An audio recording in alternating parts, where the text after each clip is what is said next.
Alright, folks, before we get into the pull bag episode 359, I am TF2 and Mike. Joining me is my co host, Mr. Joe Reed. Hello, sir. Hello.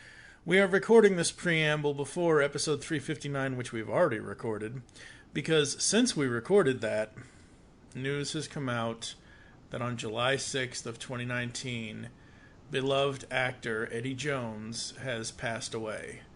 Eddie Jones was in theater and everywhere else. Where most people might remember him is as Jonathan Kent from Lois and Clark, The New Adventures of Superman.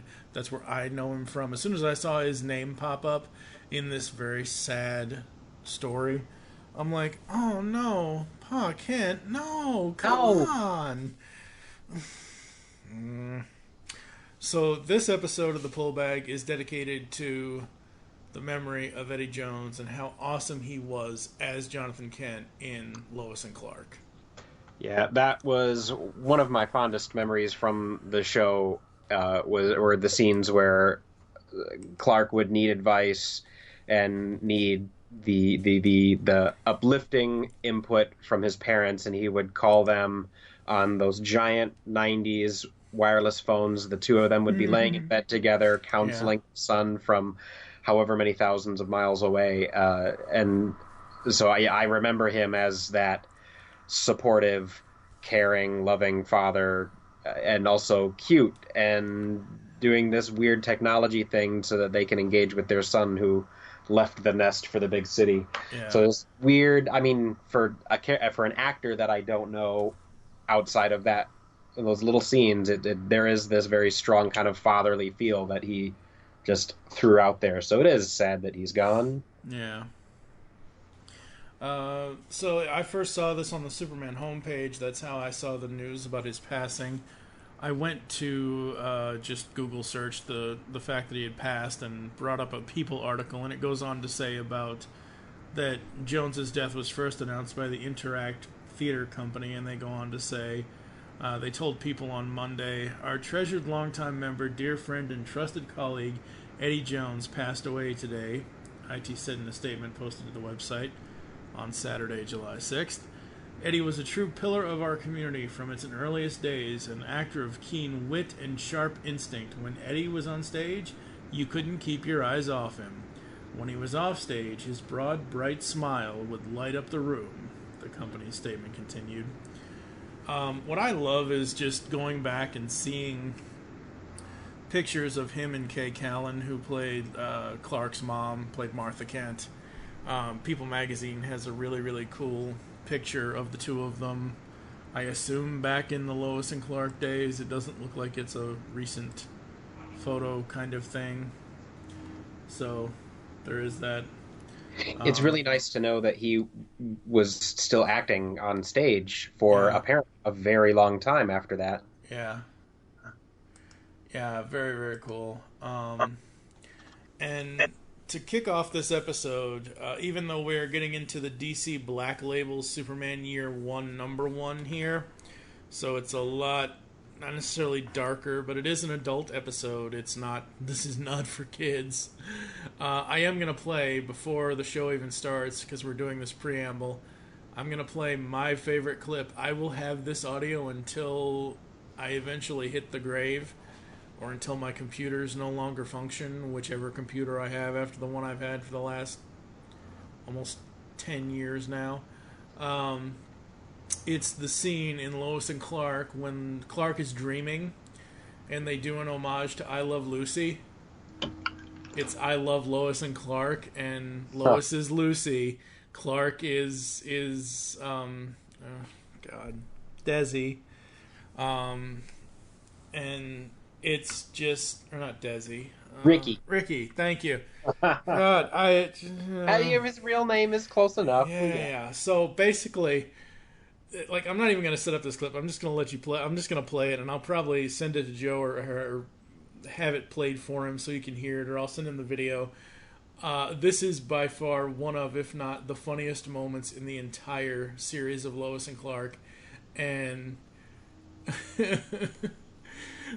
Eddie doesn't do much. Eddie and Ma and Pa Kent don't do much, but what they do is still hilarious in this little clip. I just absolutely love it, and I do love all the talks, like you said, all the phone calls, all the advice both of them gave. I love the father-son talks that he and Clark had, he and Dean Cain had. Even Dean Cain obviously spoke out about it, spoke out about his passing. So we will miss you, Eddie Jones. May you rest in peace, sir.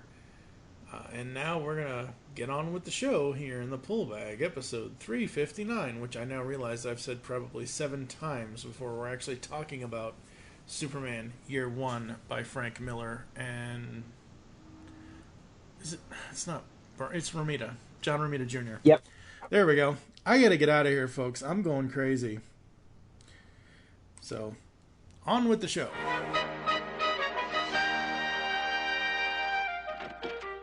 Lois, I'm home. I had a train derailment in Canada, an orphanage fire in London, and a dam broke in India. Did you make something for dinner? Oh, my gosh. What happened? Lex Luthor. The rat. Where's Lois? She was here just a second ago. Probably scared witless, poor thing. Don't worry. I'll have you out of that thing in no time.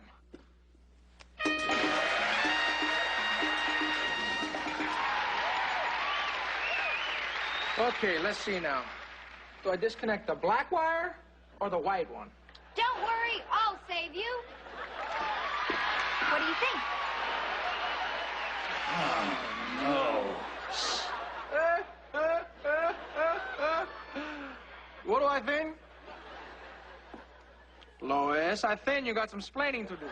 Clarky, if we're going to be partners and we're going to be married, I want to be part of the act. Lois, there are things I do you can do. Me, Superman. Me, super wife.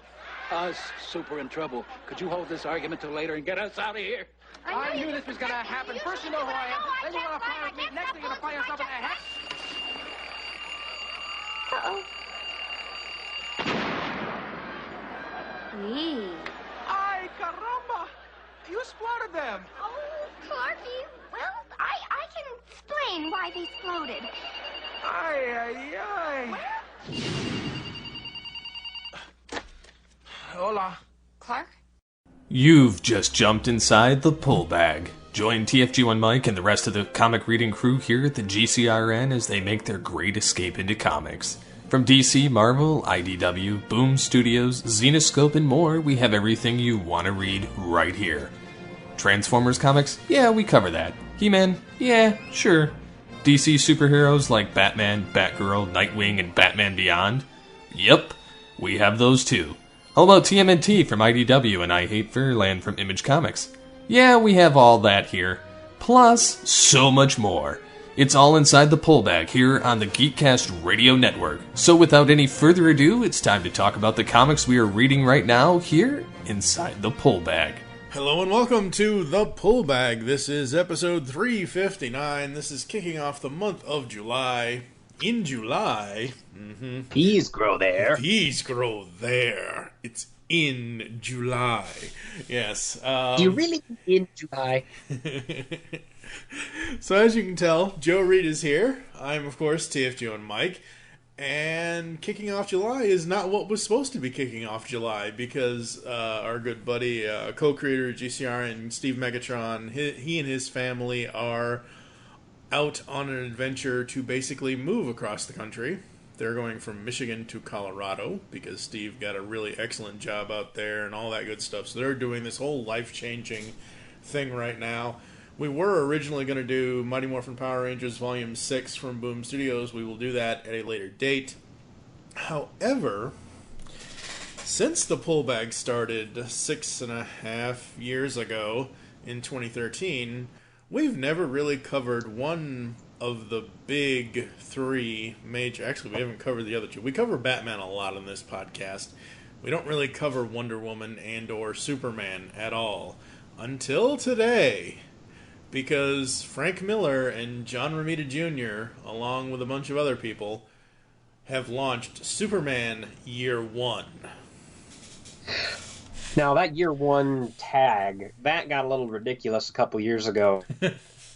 I can't remember when, but everybody had a year one coming off of the Batman year one, Frank Miller's Batman year one, Yep. which was amazing. It was great. It was neat. A lot of what we kind of recognize as standard Batman canon came from that. And I'm sure some editor at DC said, everybody needs a year one now. And even Superman, I think, had a year one imprint little subtitle. And I don't think any of them were very good. None of them were done with the level of love that Frank Miller had for the topic or thought.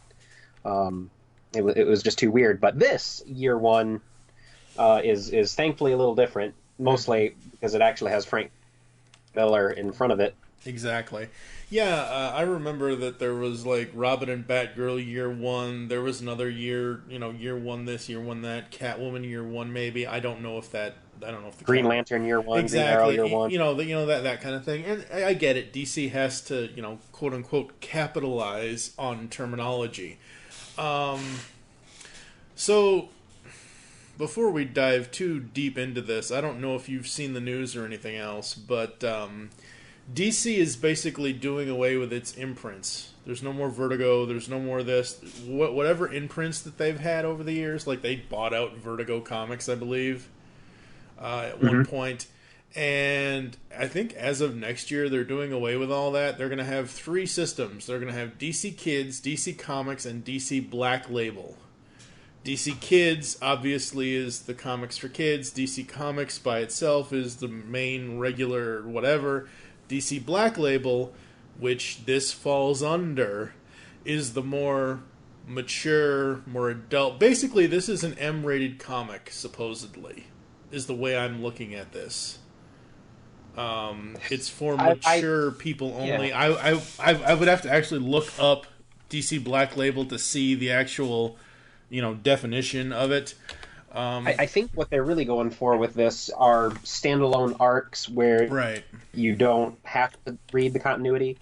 Yep. I don't know, but I do think it's going to afford them the ability to do the M-rated stuff like they did with the Vertigo label. Yep. When something's questionable and they want to do something crazy with a character that won't fit into the canon, well, you come to Black Label to do it. Yep. So, according to this, Black Label is an imprint of DC Comics consisting of original limited series and reprints of books previously published under other imprints. The imprint intends to present traditional DC Universe characters for the mature audience with standalone prestige format series. First title of the imprint, Batman Damned, was shipped in September of last year. Which I need to go back and read, apparently, just to say, hey, I've read that. Yeah, I have not read that yet. Another one that is also under the Black Label is Scott Snyder and Greg Capullo's final Batman story, Batman Last Night on Earth, which I eventually do want to read, which we will cover at some point in this podcast. Batman White Knight was, I think, under Black Label. It's not listed here, but actually Batman Curse of the White Knight which is the sequel series to that by Sean Gordon Murphy, is going to be coming from this. Batman 3 Jokers by Jeff Johns and Jason Fabok. And then another one that they just announced that I'm really excited for is Harleen, which is it's a alternate telling of Harley's story. I saw that news article. I was so excited. I'm like, ooh, that looks really cool. It would have to be. I'm so done with Harley Quinn and the popularity of that character. Batman animated series, yes. Anything that came after that, I'm like, come on. It's kind of pop. It's like the pop toys of the comic world. Like everybody thinks I'm cool because I read Harley Quinn or know who the character is and dress. No, I'm sorry. Too many cosplayers. The people who let their 1.5-year-old daughter dress up as Harley Quinn. Like, do you know what that character's all about and why she? No, okay, you just let your daughter do that. Okay, I'm. Oh, poor people. Okay, so just because we're talking about this now, to give you and everyone else, I'm on DC's website. DC Black Label reimagines Harley Quinn's origin in Harleen from writer and artist Stefan Sejic. I'm probably pronouncing his name wrong. I'm sorry, Stefan. This September, DC Black Label will debut an intoxicating new limited series, Harleen.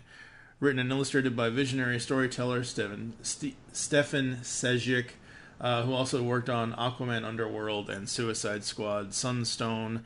This twisted love story follows the young Dr. Harleen Quinzel on a quest to save all of Gotham from the madness that lurks within the city.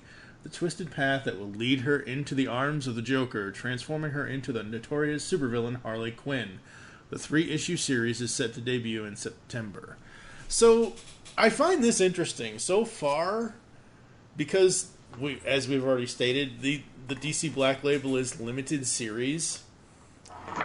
They're all 3 issues. Like, everything other than Batman White Knight and Curse of the White Knight, 3 Jokers, Year 1, Superman Year 1, I should say, even Batman Last Night on Earth. I've seen it as saying there are only going to be 3 issues, which I think is kind of cool as long as the creators can tell the story that they want to tell within 3 comic book issues.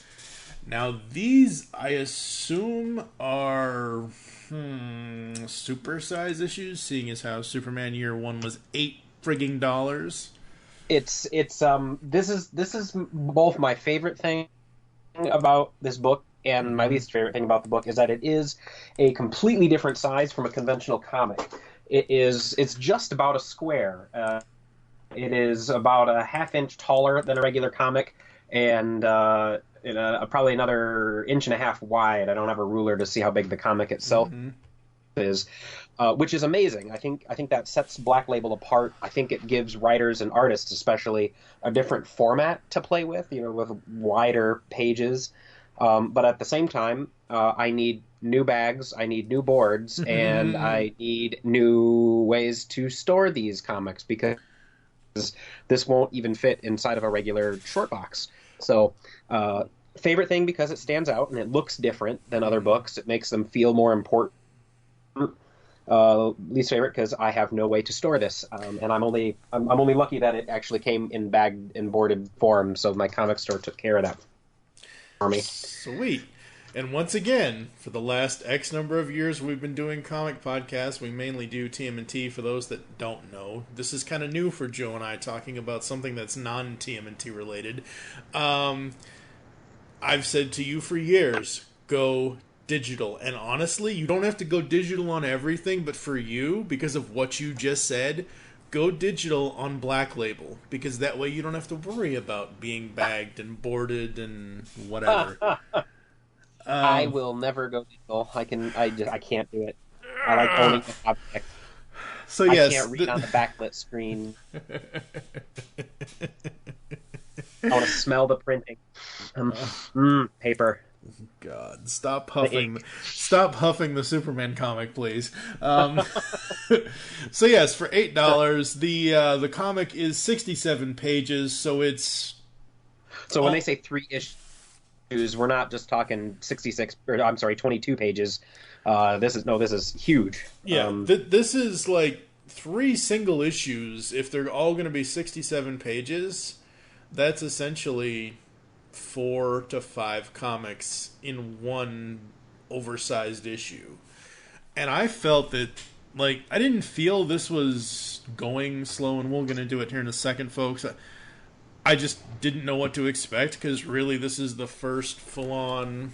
Because White Knight was originally listed as a Black Label, then it wasn't listed as a Black Label. It wasn't listed as a Black Label in print in single issue form, but when the collected edition came out, it was listed as a Black Label title for Batman White Knight. So technically this is my second dive into DC's Black Label imprint, and I wasn't sure what to expect.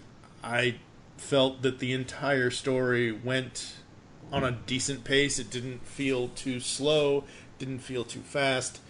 And when you hear a title, Superman Year 1, you automatically know kind of what story they're going to tell. This is them reimagining. I read this described. I read this described somewhere as the definitive origin of Superman, and you all are going to like it.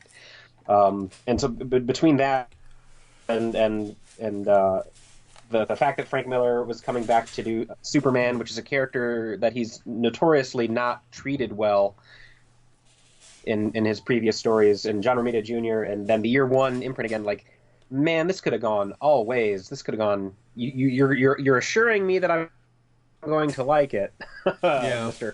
Blurb writer in a preview somewhere, but it was interesting. Yeah, it was very interesting. Get the creative out of the way. Obviously, as we've said, Frank Miller and John Romita Jr., story and art. Danny Mickey is on colors. I love Danny's stuff. He was on with Scott Snyder and Greg Capullo on the New 52 stuff for Batman. Alex Sinclair is the colorist as well. And then, obviously, Frank Miller with Alex Sinclair did a variant cover for this. So, with everything that they've been promoting with this, they're like you just said, this is going to be the best Year One story. This is going to be the best, the most definitive Superman origin story you've ever read. Well, I don't know what your history is with Superman, and I'll ask you in a minute. My history is, I started with Christopher Reeve. I went with, eventually Dean Cain on Lois and Clark in the 90s, and then... that was fun. Both Tim Daly and George Newbern as the voices for Superman the Animated Series and Justice League. So, there's that. I think just with everybody in our generation, our first exposure to Superman, and it was the Christopher Reeve movie, and all of us, we saw it when it was, on television replays. We didn't. I think I'm too young to have seen it in the theater. But then, my first real exposure was probably, Super Friends occasionally, but yeah. More than that, Lois and Clark, Dean Cain, and that version of the superhero. At that point, I think I had started reading a couple of the comics. And for years, for me, Superman has always been a character that I wanted to like the books for whom I wanted to like the books. I love putting my prepositions in the right spot. Anyway, Superman gets a lot of crap because he's like this perfect superhero. He's a Boy Scout. He does everything right. He makes the right decision, and writers have a lot of hard time putting him into peril. The TV show and Dean Cain stuff, they can get away with it because just the limitations of the special effects. He can't do all the things that he can do in the comics, so it's easier to put him into danger and to tell a story that way. Yeah. But it's real hard to keep him being an interesting character for some of these writers, and I know I'm not a professional writer, but I think they've always tried to do him wrong. I remember reading a run when I was trying to. So here's my big story with Superman in the comics: is every time there's a new story arc, I try to jump into it. If it reboots, I want to get back into it. And I want to read like this pure version of Superman, the definitive version. I've read. I think my favorite book so far has been the Superman for All Seasons. Tim Sale and Jeff Loeb. They treat Superman like he's a human being with alien powers, and he's not sure where he's going to go with them. And I like that human struggle in Superman because he was raised by these farmers. Right. But then I remember reading, it was when Zero started, I think, or maybe it was All-Star Superman. I can't remember. One of those two that I gave a shot to. And he's running around thinking, wow, I'm an alien. Is what I feel actually love? Do I actually love Lois Lane? I don't know if these feelings are... And he's like this completely foreign creature to me, and I'm thinking, my Dean Cain experience, and then the Jeff Loeb, Tim Sale for All Seasons experience. Superman doesn't worry about this. He's a farmer. He's a Boy Scout. He's a football player on a little team, and it was just not fun to read. And the writers always, by issue 3 of the last reboot that DC did, he's fighting Doomsday again. I'm like, wait, it took him like 50 years before he died. Now they're gonna kill him off in issue 3. He's overburdened a lot of the time, and it's just not pure. It's not a pure experience in a lot of these books. Yeah, it really isn't. Any minute now, Brainiac will explode. And guess what? You're going with him. No, Darkseid. To get off this rock, you'll have to go through me. You really are a glutton for punishment. Time and again I've beaten you, humbled you. What makes you think today's outcome will be any different? Because this time, I won't stop until you're just a greasy smear on my fist. Let's go. So these writers are writing this alien Superman, and it's bonkers, but my favorite Superman is the one who will stop a bank robbery and then realize or see something in the bank robber, pick him off the ground, and goes fly away and take him out to lunch and talk to him about his problems. And that's my Superman, the one who's gonna use his words and figure things out on a very human level. Realize, oh, this guy's trying to save his family and buy money and like take care of people like that. Yeah, you don't see that. You don't see that Superman all too often. No, that was another the of Superman for All Seasons. There's also the part about that too, is he's a young Superman at that point, and the big tanker truck gets thrown at him, and Lex Luthor caught a video of it and finds Superman's face and says he's scared. He doesn't know if he's going to survive that. He doesn't know how powerful he is yet. And of course he survived it because he's Superman, but there's a point where he didn't know. Yeah. And he's not sure about where his powers are going to take him. I like that Superman. Yeah. For me, as I said, and as you said as well, you kind of start out, I think I can safely say we're both a little too young. Like, I didn't see Superman until maybe 85, 86. I really do not remember it because I was born in 80, so I wasn't around when it came out. So, I mean, for me, and this is just me, folks, like, Superman 3 and 4 were my jam back in the day because those are the ones that I grew up with, even though everyone hates those movies. But it's one of those things where after I did see Superman and after I did see Superman 2, and I am of the mind that the Lester cut is superior to the Donner cut. The original theatrical cut is better, in my personal opinion. But Christopher Reeve, or I could make it. Yeah, Christopher Reeve was Superman, hands down. He was for the longest time, and he always will be. And then, as I said, Dean Cain came along. They did the TV thing with Lois and Clark. Absolutely loved that. Thought that was great. Yep. Love every bit of that. And then, as I said earlier, about the animated series voices with Tim Daly and George Newbern took over in Justice League and that kind of thing. And even Justice League pointed out, between season 1 and season 2 of Justice League, season 1, Superman basically got his ass handed to him. Like, you touch that guy and he flies 16 million miles away. Like, he kept getting hit and hit and hit and hit, and he just went down. And they realized, hey, we can make him a little bit more powerful. So Superman Year One, Frank Miller, John Romita Jr., it's their version of the origin story.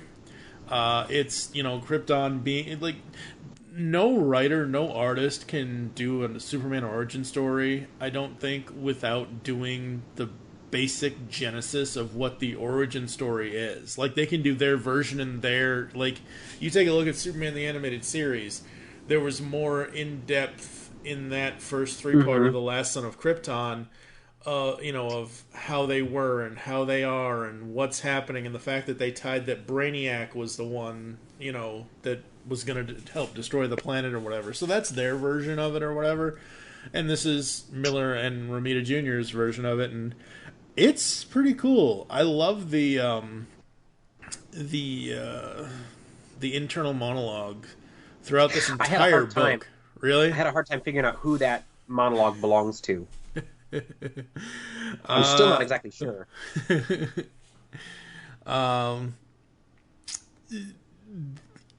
I would have to say it's Clark. Kal-El. I think so too. I mean, that's the only thing I can think of. Maybe the beginning part of it where it's like, it is the end for everything, for everyone. It is the death of the planet Krypton. Maybe that part might have been Jor-El, his father. But yeah. Well, there are times if it is Clark, he's saying they're wrapping him up. He's a present. Yeah. And there are times where he refers to himself in the third person. I think it's Clark at the end, but it's a little weird, and I don't want to claim that it is until I read further into the issues 2 and 3. Yeah. I got more comfortable with it as it went on, but I remember in the beginning going, "Wait, this is weird," and the references are a little weird, calling it a party and the celebration and everybody's screaming. Well, no, that's everybody dying, narrator, and we know that and they know that, but it's weirdly artistic, that beginning, in a weird way. Yeah, it's artistically cool, and it's artistically really, really sad. Where I almost cried are the 2 panels where they show nothing but darkness and Kal-El's tears in his eyes. Basically saying, totally, utterly alone, absolutely alone. And then they give you what I love about this, and I'm so glad that Miller and Romita did this, where it says, watching Mom and Dad go away. All of those panels through where he's learning through, I love these spaceship panels. Like, all of it. The art is so nice, because you basically, like, where the one where it says "Sleep, Dad's music," you see him through the reflection, but it's almost like he has fully formed, but his eyes are closed, and his face is kind of in shadow, and then his face comes out of shadow a little bit, and you just see the emotion on his face, and just, I've never seen the journey from Krypton to Earth like this, and I absolutely love it. I think it was super, super cool. The only thing with this book that I can't just get my head around is Ma and Pa Kent having super Eastern Kentucky kind of accents when they talk in certain ways. Like, I don't think Kansas has Eastern Kentucky accents. Like, come on, Ma, we're okay, Pa. I don't think that's John. That's not my John and Martha. But I do love. Yeah, my John and Martha are the 2 of them laying in bed on conference call with Dean exactly in Metropolis. Exactly. Gotta love Kay Callan and Eddie Jones. That absolutely. It's just a little weird. However, I like the interpretation of them. I like how different Martha and John's values are from each other, where she kind of wants to protect him, and John's like, no, let him run loose a little bit. Let him, do whatever.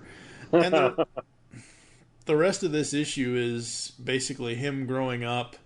We see that, and we see various things, and this is where I know that all of the internal monologuing is Clark's thoughts, because they breathe so hard, everything is so hard for them, that kind of thing.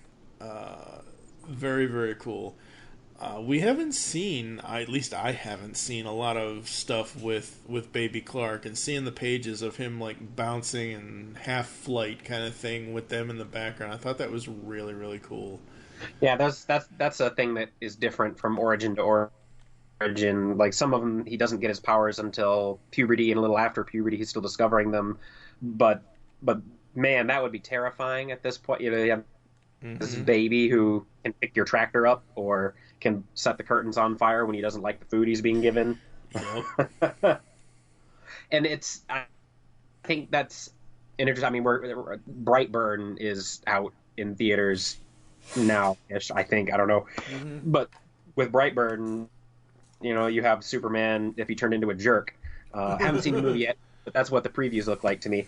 And at the, what I kind of hold into my head is these 2 people, these 2 human beings, took this superpowered baby who could murder everybody on Earth if he wanted to, and they raised him right. They taught him to use his mind, because these aren't two people that could have ever hoped to discipline this baby by spanking or by grounding him. They had to teach him with words, and I think that's a very hard way to parent. Speaking as a parent, but that is how Clark ended up being the Clark Kent that I love, is because he's using his brain and his kindness and his morality that he learned from Ma and Pa Kent. Mm-hmm. And as we see him sleeping and dreaming, and he dreams that he flies into the cornfield and everything else, and how the heck am I going to get home and all that, we also see his other, like, his hearing powers come into play, like hearing the crickets outside and the frogs and the owls and the whatever. Basically, you know, it's enough to rattle your teeth, the quiet country life, they say. And then as we go through, he, is growing up. He's no longer a baby. He's teenager-ish at this point, catching the ball with his paw and, pulling up the upending the hay baler to get the baseball and here's a line I like where Clark's careful as he's catching the baseball. It's like catching a soap bubble. Clark's always careful. He's gotta always be careful. He tosses the ball real soft, and yes, he tosses the ball, and it's just this lackadaisical little toss, but it hits Pa Kent's glove, flap, and you hear the straw. It's a strong catch. It's a good throw. And he says he's got to be careful so it doesn't crash through the glove or punch into Dad's chest. Mm-hmm. That's a neat way to kind of think about Clark's world too, because dude can pick up a hay baler. And I remember there was an episode of the animated series, and I think, it's Dark Side, I think. I can't remember. And Clark's walking toward him and says, you know what? I live in a world of cardboard. I have to be careful doing everything. It's real nice to fight a guy. Don't have to hold back on him. Then he starts punching him. But that was consciousness that he's got. Yeah, that was I think it was Justice League Twilight. You know what, Darkseid?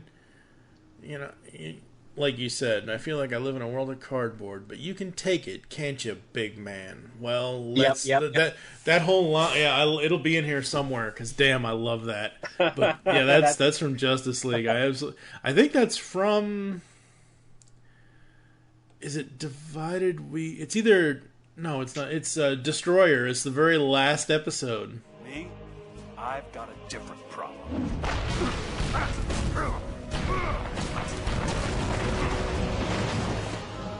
feel like I live in a world made of cardboard, always taking constant care not to break something, to break someone. Never allowing myself to lose control, even for a moment, or someone could die.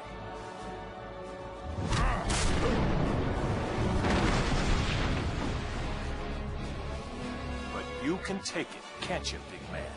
What we have here is a rare opportunity for me to cut loose and show you just how powerful I really am.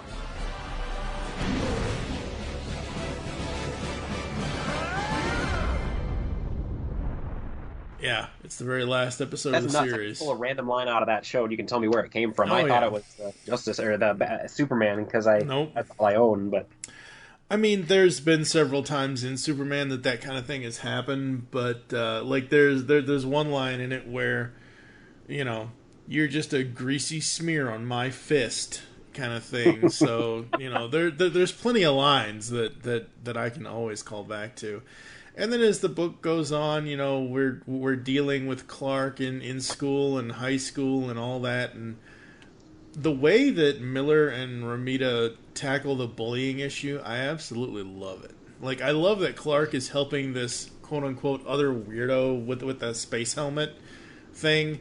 Mm-hmm. I think that was super cool, and I love how they tackle the issue of bullying without having to make most of the book all about that. And again, you have like 3 different sections of this story, of this 67-page book that are happening. You have the Krypton part, you have the early part of his life, you have the high school years, and then it's 4 actually. And then the later years that we'll get to, like you said earlier, you get him meeting Lana and all that, and going through that, and basically at the same time going through his dealing with his friends and the bullies and all that. I just love the way that they're telling this story. I wish there were page numbers so I could refer to it with you, but I'm reading. I was reading this book the first time in the car, and I'm reading Clark leaving Krypton, and I'm reading Mom Pa Kent finding him, and I'm seeing Baby with powers, and I'm being real quiet reading it, and Jenny asks, "Hey, so is it any good?" And when I'm reading this part of it, I'm like, "I'm not sure yet." Is kind of all I say, because I'm not a big fan of Baby Clark having powers, thematically speaking. But okay, I'm not sure yet. But when they started getting to the bullying thing, this was where I started to get turned around with the book and started to appreciate it, because this is my Superman. This is Clark learning that he can't swoop in and beat everybody up because it's going to draw attention. It's not the right answer. It's not how you solve those problems. And even when he tries to help out his friends, he realizes that the helping that he's doing is not helping. It's making things worse. Which, I mean, I think anybody who's been bullied in school can relate to that. Yes, there are some things that you make the right decision, you do the right thing, but it makes it worse. And Clark's got to figure out how to use his brain to really solve that problem. And I think we see Clark here learning how to handle problems as Superman in the future, because punching it out and beating everybody up isn't going to solve every problem. Yeah. And, we have this thing that Jonathan taught him about not getting angry, and we get to a point in the book where he has the scene in the school where he's basically dodging the bullies and, basically putting on defensive moves. He's not really, like, he sticks his arm out a little bit, and the kid goes flying, but he's like, don't get angry, don't do this. Even though he grabs the kid's wrist, we see that he doesn't get angry, and I find it so funny. The big bad bully in this, Billy Bob Markham, your exploits are very well known around these offices. Some days you seem incorrigible. 10 days suspension. And Billy Bob's mother's like, oh, the chores you're going to be doing. And Mr. Kent, a new recruit to the ranks of the... I've never seen that word before in my life until reading it. I'm not even going to try. I'm practicing a little martial arts on another student. Isn't that special? 10 days of boys' room sanitation duty for you, Mr. Kung Fu, with Otis. So Clark gets bathroom duty, and Billy Bob gets, 10 days suspension. Could be worse. The whole father-son bit, where Jonathan's like, what is it? Is it Jonathan or is it Clark? Clark is thinking to himself, Doc Savage doesn't walk away. Your mom's as fine a woman as you'll ever meet. But nobody's always right about everything, Clark. See, you do gotta take the high road, and maybe you'll get yourself taken advantage of a little bit now and then. But you're nobody's doormat, Clark Kent.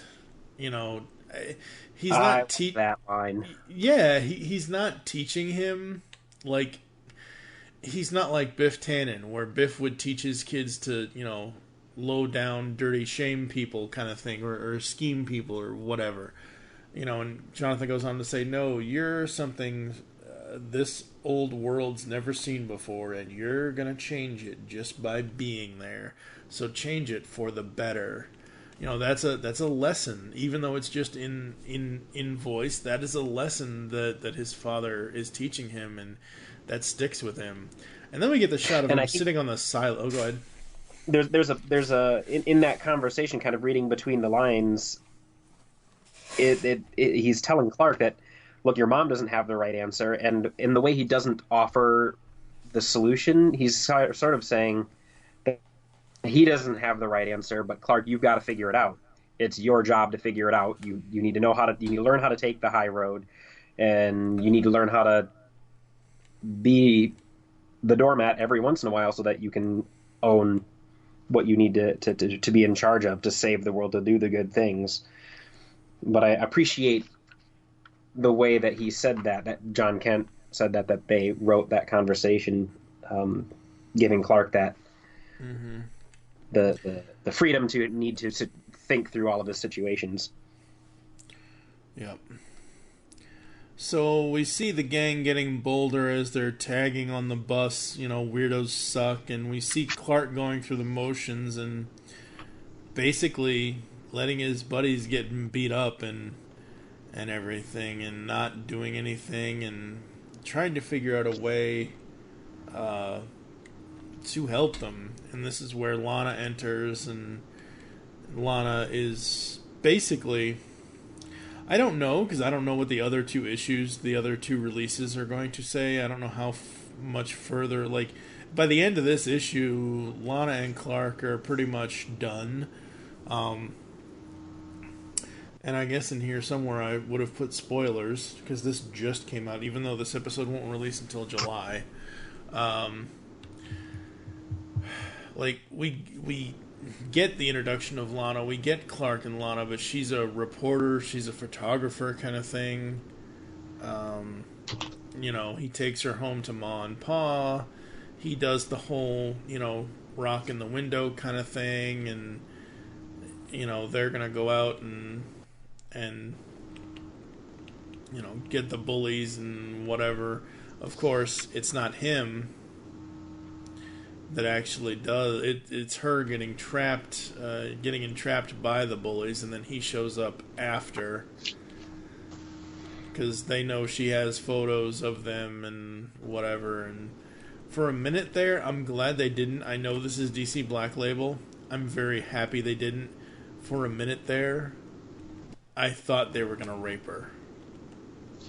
They were going to, but Clark got there in time. Thankfully that he did. That would have been a little much, I think. If, I get it. It's DC Black Label. I get it. It's mature. But, I don't know if making Lana Lang a rape victim, a rape survivor, and then having Clark leave after that, I don't know if that would be a good story point or a good angle to take the story in. So obviously, Clark gets there, he beats them all up, and then they fly away. Scene, which is right. Yeah, he basically pulls a TMNT on them.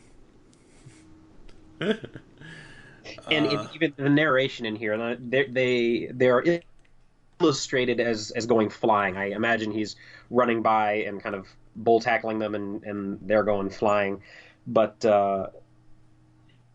he gives them a Stillwell, a friendly shove. It's a gentle underhand push. That's all.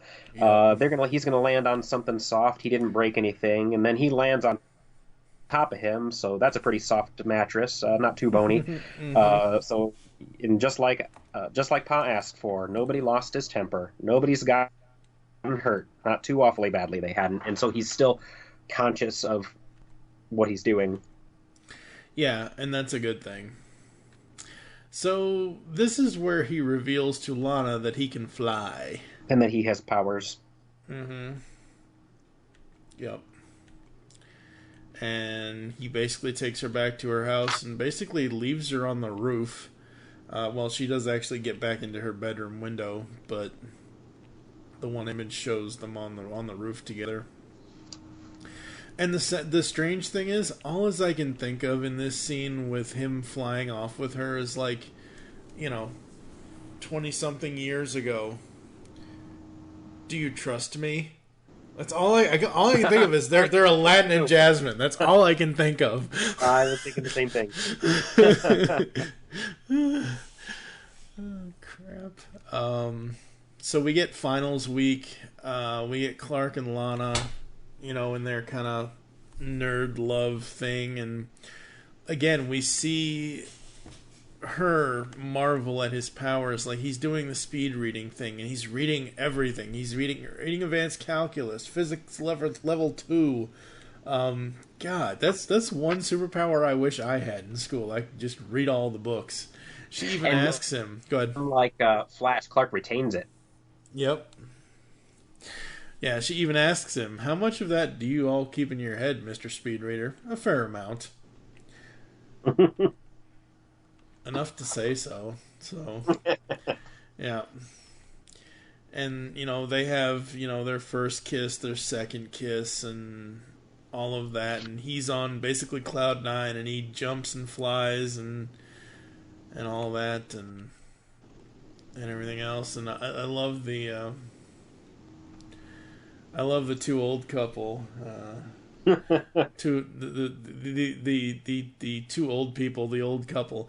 Dang, if that wasn't the Kent boy flying by just now. You got wacky tobacco in that pipe of yours. Then we see Clark on the football field, and again, don't go too far, but still, use your stuff and use your what power you can without obviously, you don't want to hurt anybody in the football game, but, all that. Well, that last panel there, they're cheering, but then he starts just tearing down the field with four guys trying to hold him down. Mm-hmm. And Pa can't. That last panel, he's like, "Wait a minute, that boy." And it just like stone faced, like, "Dang it, we're gonna have to talk to him." Yeah. And then we get to the point where the rest of the book changes. We get to the point where Pa and Clark are on the farm doing the cow thing, doing the hay baling thing, and he pretty much tells him, "It's time for me to go soon. I went to town early this morning and I signed up. I enlisted in the Navy." Now, has that happened in any other origin? I do not know. I know that they've said he's gone to college. Yep. I know that he's traveled the world. That he eventually, did the journalism thing, and they're probably going to get to that maybe, but I believe because this is Superman Year 1, they're mainly focusing on everything except adult Superman. This is supposed to be young Superman. This is supposed to be baby, child, teenager, young adult. Like, I don't think, unless the entire 3-issue series ends with him arriving at the Daily Planet, I don't think we're ever going to see Daily Planet, Lex Luthor, Lois Lane. I don't think we're seeing any of that in this. So this is a completely different thing here. Generally his path has been obviously high school, college, journalism, go around the world, and then end up in Metropolis and all of that. So I like that they're doing this. And, we get the goodbyes and the, all of that. And we get, a goodbye for him and Lana, and that's kind of bittersweet. And what I love about that, though, is he basically flies out her window. Like, I love that Lana is, outside of his parents, basically the only person that knows about him, about his powers, about this, about that. We get the final goodbye with the parents, and, getting on the bus, and we get the bus ride, and we do get Martha giving him, quote-unquote, the cape, which will eventually become the cape, which that is very, very cool. And I do love their final lines. He's happy, eager to leave. There's no holding an eagle down, Martha. No point in even trying. Like, they know he's going to go off to do great things. And it also focuses on, him using his X-ray. That's the thing. How they've displayed the powers in this has been amazing. Like, the hearing with the nighttime stuff. The vision here with, being able to see Lana from, where the bus is driving, which is completely not anywhere near her house. Absolutely love that. We go back to his memory of Krypton and that, or what little memory he has of it. Again and again, Krypton dies, and heads up, troops, we're pulling in. Now this, for me, like, I've lived in Illinois for almost 2.5 years now. I actually went to a festival / free concert at Naval Station Great Lakes, Illinois. So the fact that they put this naval base in here, the fact that they took him like from Kansas to Illinois, I friggin' loved this. And it looks how Romita draws it and the backgrounds and everything else, it looks just like it looks in real life. So this isn't just a fictional place. Naval Station, Great Lakes, Illinois. It is a real place, and I've been in it, and damn, does that not look amazing. Yeah, I just Googled an image, and yes, it is, indeed. Yeah, very much so. So he sees an F-35 fighter coming in hard, slicker than snot. How cool is that? And yeah, great Krypton is scattered cosmic dust. Sweet Smallville is a child's fairy tale. A new day dawns in a brave new world. A new challenges await a new adventure. And Clark Kent is ready. And that's where we end part 1. Man, this was cool. This was really fun. Yep. It's the first time that I've enjoyed a new book from Superman. Yeah. In ever. Everything that what is it? For All Seasons, and there was one other that'll eventually come into my head, but those are the only 2 Supermen that I've liked, and this was amazing with that too. I think it's gonna shape up real good. And so when I got to the, my wife asks me, hey, how you thinking? What do you think of this? I don't know yet. And then I got to the bully stuff, and as he was dealing with the bullies, I spoke up a second time. That was no, it's good. And then I shut up and read the rest of the book.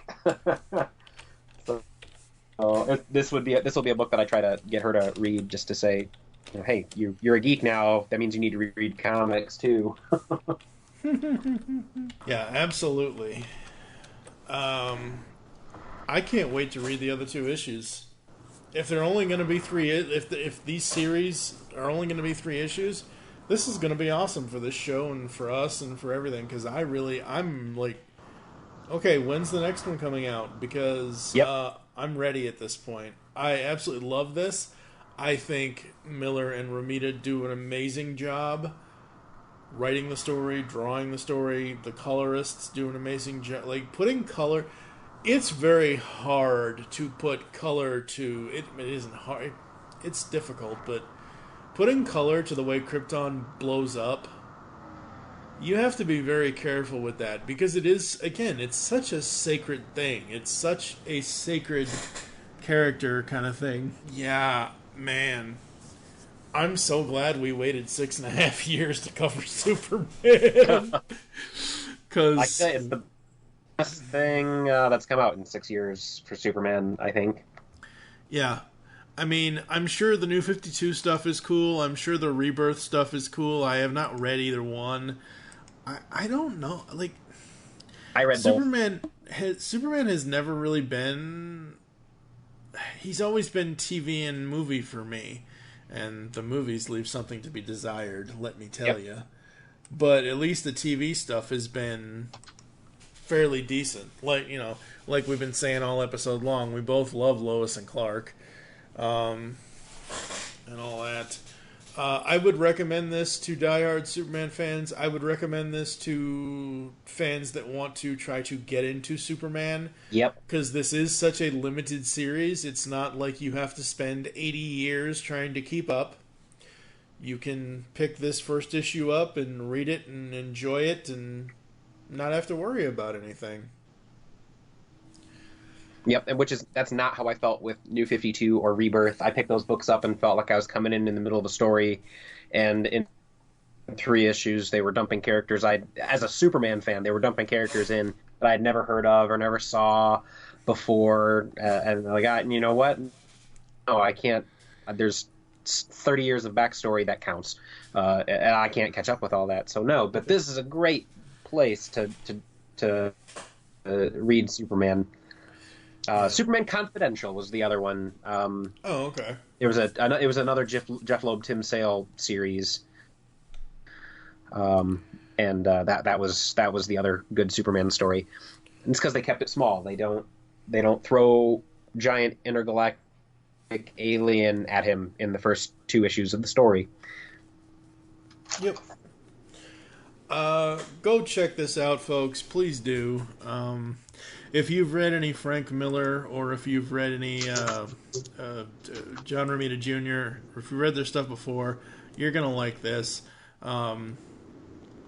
It's just, you know what, I gotta say, it's utterly different from. Yeah. I mean, Frank Miller notoriously doesn't like Superman the way he treated him in Dark Knight Returns. He's the obnoxious Reagan-looking guy, and then John Romita Jr. I mean, I know his art mostly from reading Kick-Ass and Daredevil. I think he did a Daredevil run, and I'm not a big fan of his art, but the writing is respectful and pays tribute to the character. The art is softened, and I don't know how much Frank Miller's actually drawing. I don't see a lot of his art there. I see mostly Romita, John.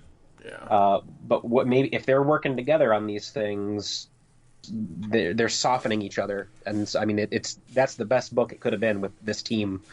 I was not optimistic about this book, and I'm very thoroughly surprised and pleased. Yep. I will actually have a video in the post. I was scrolling through my subscriptions on YouTube, and I found a DC Daily episode where Romita is talking about starting this up and doing this. So I will put that in the show notes for everybody to see. Can't wait to do more. Can't wait to do the other 2 issues. Coming up on the Pull Bag in July, next time around, we've got episode 360, which is going to be the IDW 2020 books, which is celebrating 20 years of IDW publishing. We've got Ryan on the Star Trek.